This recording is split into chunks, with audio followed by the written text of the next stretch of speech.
I found out my janitor father secretly designed the building he cleaned for 30 years. Your dad was just the janitor, right? The hiring manager's questions stung, and I interviewed at the Castilla architecture firm where my father had worked for 3 decades. Only after his death did I discover he wasn't who any of us thought. His A classes were actually design meetings. The famous Sullivan Tuili everyone praised my quiet, humble father had designed every inch of it. My father woke at 4 a.m. every day of my childhood. He kissed my forehead before leaving for the big glass building downtown, where he mopped floors, fixed leaks, and changed light bulbs. He wore the same gray uniform with maintenance stitched above the pocket, coming home smelling of industrial cleaner and floor wax. Study hard. He'd tell me while helping with my homework, so you can work at a desk instead of on your knees. His hands were always rough with fingernails that never came completely clean despite his meticulous scrubbing. 3 nights a week, he'd leave again after dinner for what he calls night classes at the community college. Morm said he'd been taking classes for years, was his way of feeding his mind after a day of manual labor. We never questioned it. Education was sacred in our immigrant household, even if it never seemed to change his position. When Dad died suddenly of a heart attack at 64, I found myself in his small home office, organizing his papers. Behind his filing cabinet was a locked metal box I'd never seen. The key was taped to the bottom of his desk drawer. Inside were architectural drawings, hundreds of them, exquisite detailed plans for buildings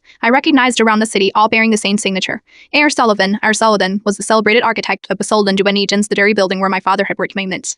Sullivan was famous for his innovative designs, though famously reclusive. Few people had ever met him in person. Beneath the drawings was a sealed envelope addressed to me. Dad's handwriting was instantly recognizable. "My dear Sophia," it began. "If you are reading this, I am gone, and it's finally time for the truth. I am A.R. Sullivan." He explained everything. How he had immigrated with a degree in architecture that wasn't recognized in America. How he took the maintenance job temporarily while trying to get established. How the building's original architect had quit mid-project. And during a moment of frustration, Dad had left one of his design solutions on the project manager's desk. They loved it, but assumed it came from one of their team. When they asked who A.R.'s was, I panicked and said it was an architect consultant to A.R. Sullivan. I became my own fictional consultant. His solution saved the project. The building owners started requesting Sullivan for more work. The architecture firm, not wanting to lose the business, continued the arrangement. Von said Dad would create designs at night in the maintenance office, and the firm would present them as coming from their reclusive consultant. I was paid well for Sullivan's work, he wrote, but I stayed in maintenance by choice. It let me see how people actually use the spaces I designed. I could watch where they struggled, what made them smile, how they moved through the halls. No architect gets that kind of insight. The letter ended. I've arranged for my attorney to reveal my identity 1 month after my death, but I wanted you to know first. Don't be angry about the deception. I found joy in creating beautiful spaces even if no one knew they were mine. Sometimes leaving your mark doesn't require anyone knowing you left it. I was still processing this revelation when I received a call from Breyer and Associates, my of the Goethe firm that had collaborated with Sullivan for decades. They were holding a memorial for the recently deceased A.R. Sullivan and wanted his family present. That's how I found myself in a job interview 2 weeks later, portfolio in hand, at the firm where my father had secretly been their star architect while publicly mopping the floors. "Your dad was just the janitor, right?" the hiring manager asked, not unkindly. I smiled, thinking of the press conference scheduled for the following day where my father's attorney would reveal the truth to the world. My father, I said carefully, was the man who knew every inch of this building better than anyone else, and soon you'll understand exactly what that means.